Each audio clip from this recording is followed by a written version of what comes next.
العالمین والصلاة والسلام على سید الانبیاء وخاتم النبیین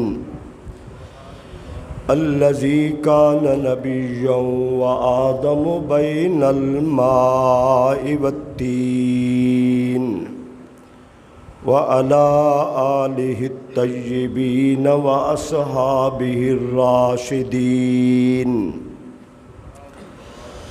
اما بعد فاعوذ باللہ من الشیطان الرجیم بسم اللہ الرحمن الرحیم ان الذین قالوا ربنا اللہ ثم استقاموا تتنزل علیہم الملائکہ رب اشرح لی صدری ویسر لی امری واحلل عقدۃ من لسانی یفقہوا قولی قال اللہ تبارک و تعالی فی شان حبیبہ مخبرا وآمرا ان اللہ وملائکتہ یصلون علی النبی یا ایہا الذین آمنوا صلوا علیہ وسلموا تسلیما اللہم صل علی سیدنا و مولانا محمد وعلی آل سیدنا واصحاب سیدنا و مولانا محمد وبارک وسلم وصلوا علیہ صلاۃ و سلاما علیک یا سیدی یا رسول اللہ وعلی آلک واصحابک یا سیدی یا حبیب اللہ۔ اللہ رب العزت کی حمد و ثنا حضور نبی رحمت شفیع امت جان کائنات خاتم النبیین صلی اللہ تعالی علیہ وسلم کی ذات اقدس پر درود و سلام عرض کرنے کے بعد دعا ہے اللہ رب العالمین ہم سب کو زندگی کے آخری سانس تک ایمان پہ ثابت قدم رکھے۔ سب سے بڑی دولت ایمان ہے۔ دنیا کی بے شمار چیزیں ہیں جن کے بغیر غریب سے غریب بندے کا بھی گزارا ہو رہا ہے، لیکن ایمان ایسی دولت ہے کہ اس کے بغیر گزارا نہیں ہے۔ مسلمان کے پاس جو قیمتی اثاثہ ہے قیامت کے لیے وہ ایمان پہ ثابت قدمی ہے۔ کامل الایمان تو انبیاء کرام رسولان عظام تھے، پھر جو ان کے قریبی لوگ تھے کامل الایمان۔ اور یہ یاد رکھیں کہ ایمان قیامت تک اس امت کے پاس رہے گا، فتنے بھی برسیں گے، کفر کو غالب کرنے کی کوشش بھی کی جائے گی، مسلمانوں کو اس کی روایات سے ہٹایا بھی جائے گا، لیکن پھر بھی قیامت تک حضور کی امت کی ایک جماعت حق پہ قائم رہے گی۔ شیطان کب سے کوشش کرتا ہے کہ میں اس بندے کو میرے اثر اس پہ پورے مسلط میں کر دوں، اپنا اثر جما دوں۔ یہ شیطان کب سے مسلط ہوتا ہے؟ تو رحمت عالم نے کیا فرمایا؟ ما من مولود یولد علی فطرت الاسلام ابواہ یہودانہ او یمجسانہ او ینصرانہ۔ فرمایا پوری کائنات میں گھر کسی کا بھی ہو، حویلی کسی کی ہو، یہودی کی ہو، عیسائی کی ہو، مجوسی کی ہو، لیکن کائنات میں جو بچہ پیدا ہوتا ہے وہ فطرت اسلام پہ پیدا ہوتا ہے، اس لیے کہ ان الدین عند اللہ الاسلام۔ اللہ کو جو دین پسند ہے پوری روئے زمین پر، یہودیت والا دین بھی اسی کی جانب سے ہے، عیسائیت والا دین بھی اسی کی جانب سے ہے، لیکن اللہ کو جو پسند ہے وہ دین مصطفیٰ پسند ہے۔ اچھا، اب شیطان کب سے تسلط چاہتا ہے؟ حضور نے ارشاد فرمایا جب بچہ بچی پیدا ہوتے ہیں تو پیدا ہونے کے بعد سب سے پہلے ماں کے پیٹ سے باہر آیا، ابھی پہلے منٹ میں نہیں غسل کی بات، نہیں اذان کی بات، نہیں خوراک کی بات۔ آپ ذرا غور کریں، ذرا پہلا کام شیطان کیا کرتا ہے؟ اس کی ناک پہ انگلی لگا کے تاثر جمانا چاہتا ہے۔ حضور نے فرمایا عیسیٰ علیہ السلام بھی محفوظ رہے، اور جب میری ناک پہ شیطان انگلی لگانے لگا تو فرشتے نے زور سے ٹھوکر ماری اور دور جا گرا۔ کائنات کا ہر بچہ بچی پیدا ہونے کے بعد جو روتے ہیں اس کی وجہ یہی ہے، شیطان ناک پہ انگلی لگاتا ہے۔ اب یہاں سے ابتدا کر کے جب ہمارا آخری وقت ہوتا ہے اس وقت شیطان کی بھرپور کوشش ہوتی ہے بندے کا ایمان چھین لوں۔ اللہ محفوظ فرمائے۔ پوری زندگی شیطان کوشش کرتا رہتا ہے، ہر طرح کے وسوسے ڈلواتا ہے، ہر طرح کے گناہ کرواتا ہے، ہر طرح کے جھگڑے کرواتا ہے، ہر طرح کی نفرت پھیلواتا ہے، طلاقیں دلواتا ہے، علم سے دور کرتا ہے، مسجد آنے سے روکتا ہے، سارے کام کرتا ہے، لیکن کوشش یہی ہے اس بندے کا ایمان میں چھین لوں۔ اس کی بڑی کوشش یہی ہوتی ہے، لیکن جب بندہ ایمان پہ ثابت قدم رہتا ہے، یہ آیا مبارکہ آپ ذرا غور کریں، ان الذین قالوا ربنا اللہ، بے شک جن لوگوں نے کہا اللہ ہمارا رب ہے، ثم استقاموا، پھر اس پہ ثابت قدم رہے، دنیا کا کوئی فتنہ ایمان سے نہ ہٹا سکا، دنیا کا کوئی مسئلہ ایمان سے دور نہ کر سکا، دنیا کا کوئی صدمہ انہیں ایمان سے دور نہ کر سکا۔ پہاڑ مضبوط ہوتا ہے لیکن یہ امید ہے اس کو ہٹایا جا سکتا ہے، مشینری لگا دیں گے، چٹیل میدان بنا دیں گے، لیکن جو ایمان پہ ثابت قدم رہتا ہے پھر کیا ہے؟ تتنزل علیہم الملائکہ، ان پہ فرشتوں کا نزول ہوتا ہے۔ فرشتوں سے بہتر ہے انسان بننا، فرشتوں سے بہتر ہے انسان بننا، مگر اس میں لگتی ہے محنت، زیادہ محنت کرنی پڑتی ہے۔ تو یہ یاد رکھیں، انسان کو ورغلاتا ہے شیطان آزمائشیں ڈال کر۔ مکہ مکرمہ میں جہاں رسالت مآب پہ ظلم ہوتا تھا، صحابہ کرام پر بھی ہر طرح کا ظلم ہوتا تھا، لیکن وہ کامل الایمان تھے۔ آج اس دور میں 100 روپے پہ قتل، 100 روپے پہ قسمیں جھوٹی، 100 روپے پہ جھگڑے اور نفرتیں، یار وہ کیسے لوگ تھے جنہوں نے گھر بھی دیا لیکن ایمان نہیں دیا، دکانیں دے دی ایمان نہیں دیا، یار بیوی بچے دے دیے کفار نے چھین لیے ایمان نہیں دیا، یار جسم پہ سارے حملے برداشت کر لیے ایمان نہیں دیا، کیسے لوگ تھے؟ اتنا بڑے بڑے واقعات ہیں صحابہ کرام کے، آج ایمان تازہ ہوتا ہے۔ حضرت خبیب رضی اللہ تعالی عنہ کفار یہ 5ویں 6ٹھے مسلمان ہوئے، اس وقت یہ تھا کہ ابھی اظہار نہیں کرنا، ابھی خاموش ہی رہنا ہے، ایمان کی حفاظت کرنی ہے، لیکن ایمان کے اندر جو جوش تھا اس نے کہا، اپنے آپ سے کہا، کہنے لگے اچھا ایمان چھپا کے رہو گے؟ واہ کیسے لوگ، ایمان چھپا کے رہو گے؟ نہیں، اعلان کرو۔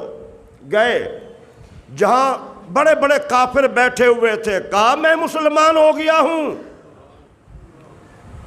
میں ایمان لے آیا ہوں، میں نے تمہارے باپ دادا کا دین چھوڑ دیا ہے۔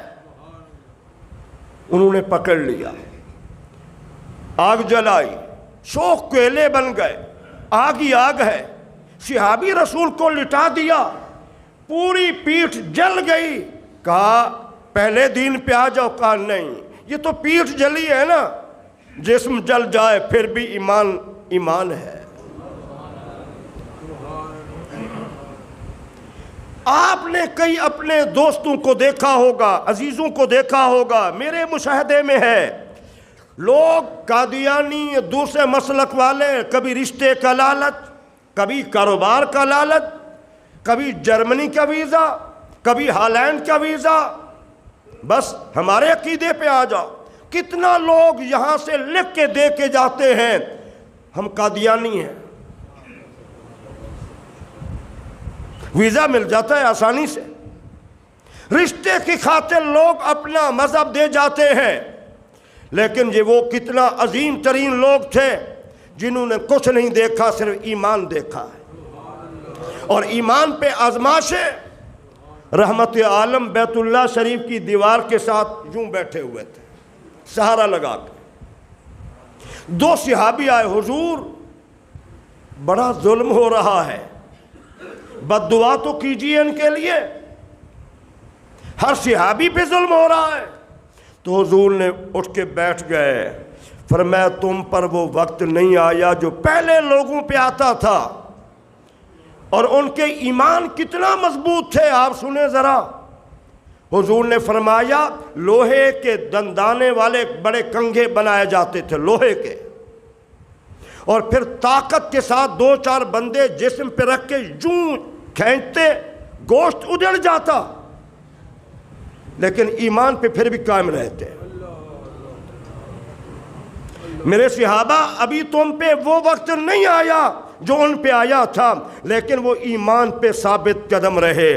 ایمان قربانی مانگتا ہے, ایمان دولت بھی مانگتا ہے, ایمان بیوی بچے بھی مانگتا ہے, ہر چیز مانگتا ہے. اور یہ صحابہ کرام اس بات پہ پورے اترے, انہوں نے سب کچھ قربان کر دیا, ایمان نہیں دیا. حضرت سمیہ کا واقعہ آپ نے سنا ہوگا کئی مرتبہ, حضرت عمار بن یاسر کا واقعہ, حضرت یاسر کا واقعہ. یہ سارا کچھ چھوڑ کے جا رہے ہیں مدینہ طیبہ میں ایمان بچانے کے لیے. اور اسلام کہتا ہے جہاں تمہاری عزت محفوظ نہ ہو, جہاں تمہارا دین محفوظ نہ ہو, بھلے تمہارا گھر اچھا ہو, تمہارا بزنس عروج پہ ہو, سب کو چھوڑ دو, اپنا دین بچاؤ, اپنی عزت بچاؤ, اپنا ایمان بچاؤ, چھوڑ دو سب کچھ. یہ جا رہے تھے, ابو جہل بڑے بڑے کافر اکٹھے ہو گئے, دوڑ پڑے, ابھی راستے میں تھے, پکڑ لیا. حضرت عمار بن یاسر یہ باپ بیٹا ہے, حضرت عمار کی والدہ بھی ہے, 3 لوگ ہیں, 1 خاتون اور 2 مرد. آپ دیکھیں کتنا ایمان کا نشہ تھا, کتنا ایمان کا مزہ تھا, کتنا ایمان میں راحت تھی. حضرت سمیہ بیٹھی ہوئی تھی اونٹ پہ. ابو جہل کہنے لگا دین چھوڑ دے, صاحب کا دین پہ آ جا. کہا نہیں. کہا تیرے 2 ٹکڑے کر دیں گے. کہا کوئی بات نہیں ہے.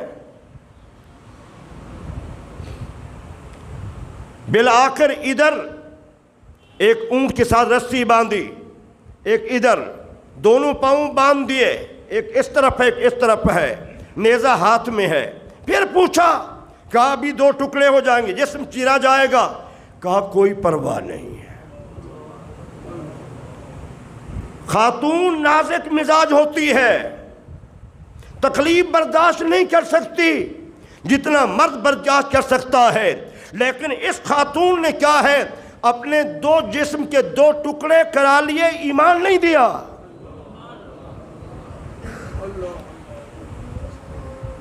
دو ٹکڑے کرا لیے, ایمان نہیں دیا. حضرت یاسر کو قتل کر دیا گیا, شہید کر دیا گیا.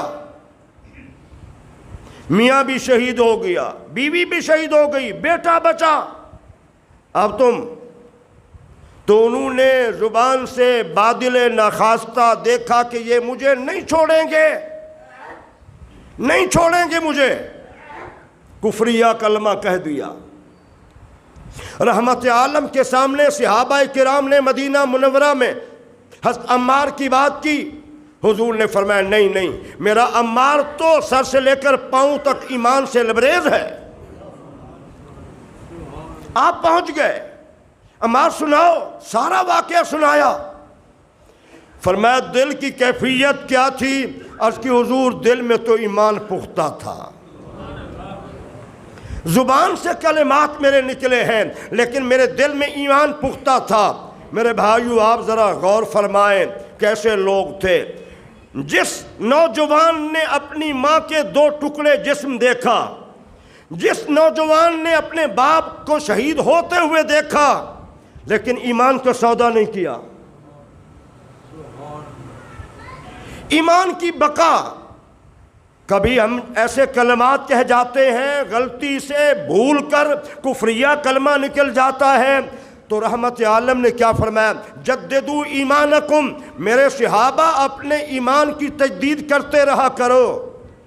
ہمارا گھر ہے تھوڑا سا پرانا ہو گیا، چلو اس کو تھوڑا سا رنگ کرا دو، ٹیلیں لگا دو، کلر کرا دو، نیا ہو جائے گا۔ یاد رکھیں ہماری کئی چیزیں ہم ٹیوننگ کرا لیتے ہیں، مسئلہ ٹھیک ہو جاتا ہے۔ آپ غور سے سنیں، ایمان کی تجدید بھی ہوتی ہے۔ صحابہ عرض کی حضور ایمان کی کیسے تجدید؟ فرمایا جب تم پڑھو گے نا لا الہ الا اللہ محمد الرسول اللہ، تم سے بھول کر غلطی سے کفریہ کلمہ جو نکل گیا، جب یہ پڑھو گے تو ایمان نیا ہو جائے گا، ایمان کی تجدید ہو جائے گی، ایمان پھر لوٹ آئے گا۔ صبح و شام لازمی کلمہ پڑھا کرو، کہیں ایسا نہ ہو کہ میرے دن کے معاملات میں کہیں میرا ایمان ضائع نہ ہو گیا ہو۔ رات کو جب سوو تو اس نیت سے سوو کہ میں اپنا ایمان نیا کر کے سو رہا ہوں، صبح اٹھوں گا تو پھر کلمہ پڑھوں گا۔ یاد رکھیں یہ زندگی کا معمول بنا لو، تمہاری موت ایمان پہ آئے گی۔ اور ایک اور بات حضور نے فرمائی، وہ بھی غور سے سنیں۔ حضور نے فرمایا جب تمہارا بچہ بولنے کے قابل ہو، جب زبان بولنے کے قابل بنے تو پہلے کلمات، دنیا کی باتیں نہیں، پہلا کلمہ اسے سکھاؤ لا الہ الا اللہ۔ غور سے سنیں اس حدیث کو۔ فرمایا جس اپنے بچے کو تم نے پہلا کلمہ اس کی زبان پہ جاری کروا دیا لا الہ الا اللہ، حضور فرماتے ہیں اگر اس کی عمر 1000 برس کی بھی کیوں نہ ہو جائے، لیکن جب وہ فوت ہوگا تو اس کی موت ایمان پہ آئے گی۔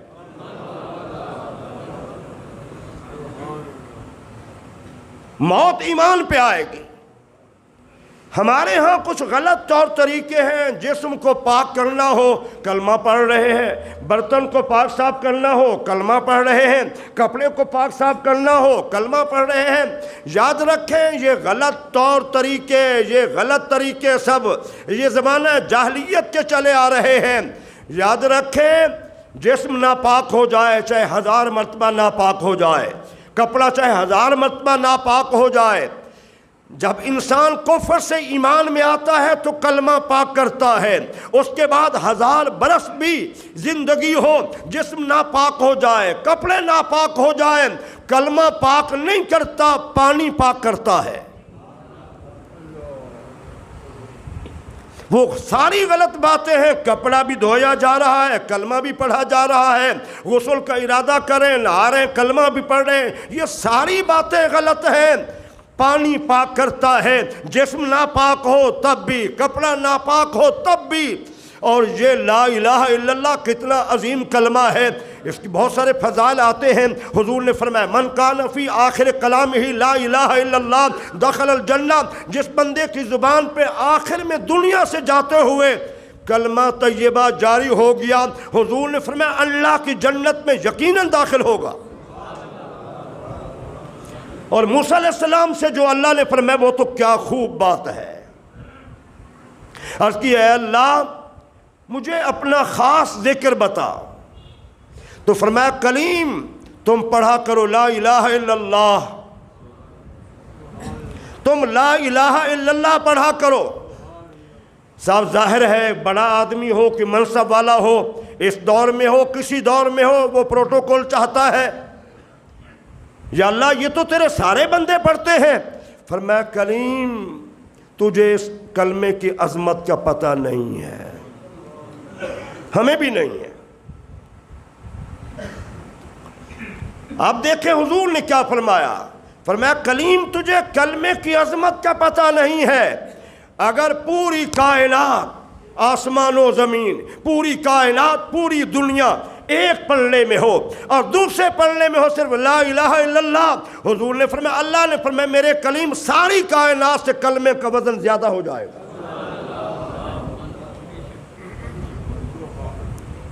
پوری کائنات سے اس ایک کلمے کا وزن زیادہ ہو جائے گا۔ ہم تو ہر نماز کے بعد پڑھتے ہیں، روٹین بناتے ہیں، عادت بناتے ہیں، اپنے ایمان کی تجدید کر لیتے ہیں، کتنا بڑی سعادت کی بات ہے، کتنا بڑی سعادت کی بات ہے، ہر نماز کے بعد پڑھتے ہیں۔ میرے بھائیو آپ ذرا غور فرمائیں، ایمان کی حفاظت۔ ایک صحابی کا واقعہ ذہن میں آ گیا، تاریخ کا بڑا خوبصورت واقعہ، بڑا عظیم واقعہ۔ حضرت حذیفہ بن یمان رضی اللہ تعالی عنہ، سیدنا فاروق اعظم رضی اللہ تعالی عنہ کا دور خلافت ہے، رومیوں کے ساتھ جنگ کے لیے بھیجا، مجاہدین گئے تو رومی فوجیوں نے ان صحابہ کرام کو گرفتار کر لیا۔ ان میں حضرت عبداللہ بن حذیفہ یہ بھی موجود ہیں، بڑے خوبصورت تھے، پورے جوانی کا جوبن تھا، عربی النسل تھے، خوبصورت سفید چہرہ تھا، دراز قد کے مالک تھے۔ جب رومی بادشاہ نے دیکھا کہا اسے لے آؤ،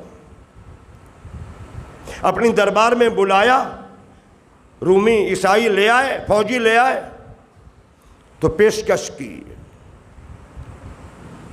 کیا پیشکش؟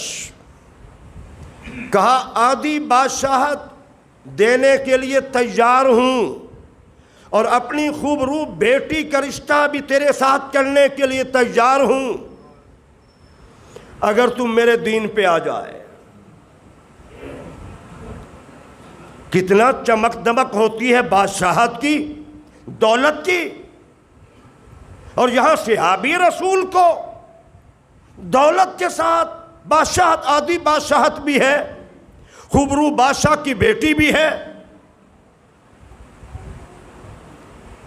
صحابی رسول نے کیا فوراً جواب دیا، کہا اگر تم مجھے اپنی بادشاہت ہی نہیں، جوانوں آپ ذرا میری بات غور سے سنیں،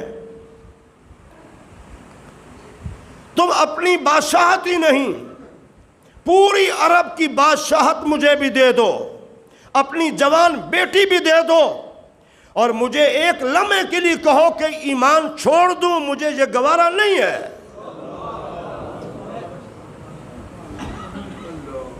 مجھے یہ گوارا نہیں ہے کہ میں اتنا بادشاہت پر، اتنا حکومت پر اور اتنا بڑے رشتے پہ اپنا ایمان دے دوں، نہیں نہیں۔ اچھا، جب اس نے یہ بات کہی تو بادشاہ نے کیا کیا، کہا اس کو کھجور کے تنے پہ لٹکا دو، اس کے جسم میں ایسا سا نیزے مارو، جسم کو زخمی کیا گیا، چھلنی کیا گیا۔ پھر پوچھا گیا ابھی بھی وہ ہماری جو ہم نے آپ سے وعدہ کر رکھا ہے پورا کر دیں گے؟ کہا نہیں، ایمان نہیں دے سکتا۔ اس نے کہا پھر ایک دیگ گرم کرو خوب، ایک صحابی کو بھیجا، اس میں ڈالا، وہ فوراً جل گیا، دوسرے کو ڈالا، وہ جل گیا۔ اب انہیں بھیجا جانے لگا، جب دیگ کے قریب پہنچے، ان کے سامنے دو صحابہ شہید ہو چکے تھے جل کر، تو آنکھوں سے آنسو آنے شروع ہو گئے۔ بادشاہ نے سمجھا اب اس نے دیکھا ہے میرے سامنے دو بندے شہید ہو گئے ہیں، میرا انجام بھی یہی ہوگا، اب اس لیے رو رہا ہے۔ ہم اپنی دنیا کی دولت میل اپنے ہاتھ کی اللہ کے راستے پہ دینے کے لیے تیار نہیں ہوتے، سوچتے رہتے ہیں ہاتھوں کی میل ہے دنیا کی دولت، یہ دیتے ہوئے سوچتے ہیں۔ آئیے میں آپ کو 14 صدیوں پہلے حضور کے اس صحابی کی بات سناؤں۔ جب واپس لایا گیا، بادشاہ وقت نے کہا اب لگتا ہے تمہارے دل میں نرمی پیدا ہو گئی ہے، دو اپنے ساتھی کو تم نے دیکھ لیا، جل کر وہ ختم ہو گئے، اب تم نے سارا منظر دیکھا ہے، لگتا ہے تمہاری آنکھوں سے آنسو اس لیے آئے ہیں۔ تو کیا جواب دیا؟ کہا اس لیے آنسو نہیں آئے کہ میرے سامنے وہ شہید ہو گئے، جل گئے، اب میں بھی جل جاؤں گا، نہیں، مجھے دکھ اس بات کا ہے کاش میری آج اکیلی جان ہے، جتنا میرے جسم پہ بال ہیں، اگر اتنا میری جانیں ہوتی میں ساری اللہ کی راہ میں قربان کر دیتا۔ اللہ اکبر، ساری جانیں اللہ کی راہ میں قربان کر دیتا۔ پھر بادشاہ نے کہا اسے لے جاؤ، جیل میں لے جاؤ، بند کر دو۔ ہفتہ یا 1-2 دن اوپر کچھ نہیں بھیجا، نہ پانی، نہ روٹی، نہ سالن، کوئی مشروب، کچھ نہیں بھیجا۔ ہفتے کے بعد پھر شراب بھیجی، سور کا گوشت بھیجا، سامنے جا کے رکھا، انہوں نے منہ پھیر لیا، پھر سامنے لائے، پھر منہ پھیر لیا۔ کہا میں نہیں چاہتا کہ بادشاہ وقت خوش ہو جائے کہ ایک مسلمان بھوکا پیاسا رہ کے شراب کی جانب چلا گیا، سور کے گوشت کی جانب چلا گیا۔ نہ جانے کتنے جوانوں کی محفلیں شراب سے رنگین ہوتی ہیں۔ جوانوں، اس صحابی کو دیکھو، صحابہ نے شراب پی ہے جب حلال تھی، حرام نہیں تھی۔ جب حرام کر دی تو پھر مدینہ منورہ کے بازاروں میں شراب نظر آتی تھی، گلیوں میں شراب نظر آتی تھی، اور پھر جو نفرت کا تصور مولا علی نے پیش کیا ہے، قربان جاؤں آپ پر، جو شراب سے نفرت کا تصور آپ نے پیش کیا ہے، حضور کی امت میں کسی اور نے پیش نہیں کیا۔ ذرا آپ غور سے سنیں، آپ کے 2 قول شاید کہ اتر جائے دل میں میری بات۔ نفرت کا قول جو آپ نے پیش کیا ہے اور اپنی امت کو حضور کی امت کے سامنے پیش کیا ہے، فرماتے ہیں سمندر بہہ رہا ہو، دریا نہر کی بات نہیں، سمندر بہہ رہا ہو اور اس میں چند قطرے شراب کے چلے جائیں، وہ بہتا سمندر بہتے بہتے پھر خشک ہو جائے، خشک ہو جانے کے بعد اس پہ چراگاہ گھاس اگائے، اور کوئی مجھے کہے علی تم جاؤ فلاں جگہ اچھی چراگاہ ہے، اچھی گھاس ہے، تم اپنی بکریاں بھیڑیں چرا کے لاؤ۔ علی جہاں جس سمندر میں چند قطرے شراب کے پڑے تھے، علی وہاں اپنا جانور بھی نہیں چرائے گا۔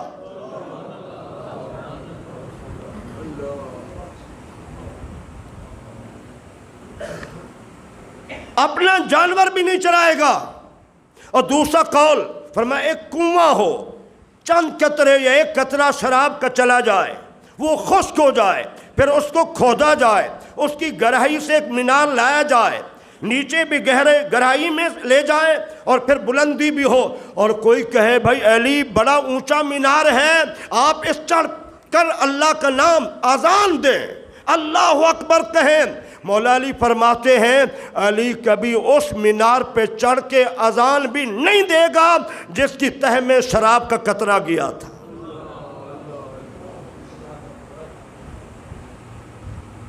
آج جو ماننے والے ہیں، علی علی کے نعرے لگانے والے ہیں، ان کے شراب عام چلتی ہے۔ تو اب 1 ہفتے کے بعد جب شراب پیش کی، باہر میں ہمارے مسلمان جاتے ہیں تو عجیب و غریب، نہ شراب دیکھتے ہیں نہ سور کا گوشت دیکھتے ہیں۔ میرے بزرگوں، میرے جوانوں، اللہ آپ کو ایمان کی سلامتی نصیب فرمائے، اللہ ہمیں ان چیزوں سے نفرت عطا فرمائے۔ میں نے آج تک شراب نہیں دیکھی، میں نے آج تک نہیں دیکھی، اللہ نے بچا کے رکھا ہوا ہے، کیسی ہوتی ہے۔ ٹھیک ہے نا.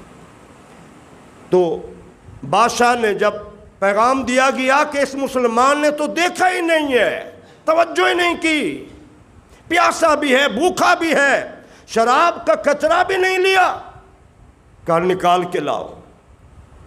کہا تمہاری شریعت میں بھی اجازت ہے بھوک اور پیاس میں جان بچانے کے لیے 1-2 گھونٹ پی سکتے ہیں حرام کے, حرام کا سہارا لیا جا سکتا ہے, پھر تم نے ایسے کیوں نہیں کیا؟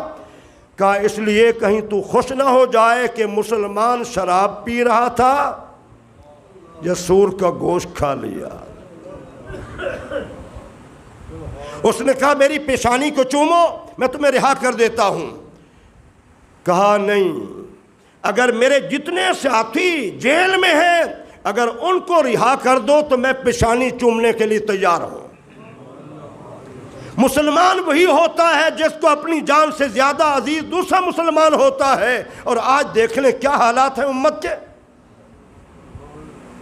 اس صحابی نے اس عیسائی بادشاہ کی پیشانی چومی. مختصر یہ مدینہ طیبہ میں آئے, سیدنا فاروق اعظم کو اطلاع دے دی گئی اور سارا واقعہ اس صحابی کا بیان کر دیا گیا. تو آپ نے فرمایا اچھا چلو ہم آگے چلتے ہیں, اور سب سے پہلے اس عبداللہ بن حذیفہ کی پیشانی کو میں چوموں گا اور پھر تم نے چومنا ہے. امیر المومنین رضی اللہ تعالیٰ عنہ سیدنا فاروق اعظم اتنا بڑی ہستی ہو کر اس کی پیشانی کو چوم رہے تھے, اور آنے والا ہر صحابی چوم رہا تھا. اس نے اپنی جان کی پرواہ نہیں کی, باقی صحابہ کی جانوں کی بھی پرواہ کی ہے.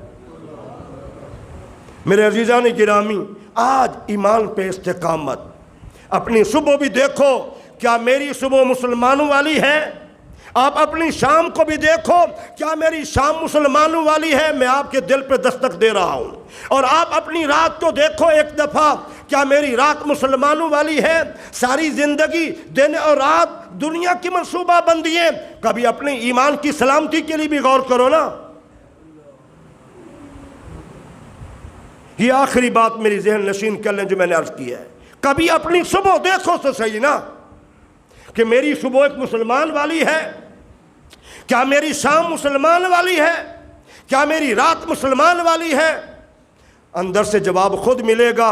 حضور سے ایک صحابی نے پوچھا حضور مجھے کیسے پتہ چلے یہ نیکی ہے یا برائی ہے؟ فرمایا فاستفت قلبک, مفتی کو نہیں پوچھنا, جب تک میرا دل زندہ ہے اندر سے آواز آئے گی یہ نیکی ہے یہ برائی ہے. اپنی صبح شام اور رات پہ نظر ضرور ڈال لیں. آج سے میں کہہ رہا ہوں, میں ہر بندے سے گزارش کر رہا ہوں, ایک لمحے کے لیے, ایک منٹ کے لیے اپنی صبح پہ, اپنی شام پہ اور اپنی رات پہ غور ضرور کیجئے, کیا میری صبح, میری شام اور میری رات مسلمانوں والی ہے؟ اللہ میرا آپ کا حامی و ناصر ہو, اللہ ہمیں معاف کر دے, اللہ ہمیں ایمان پہ ثابت قدمی نصیب فرمائے, آمین.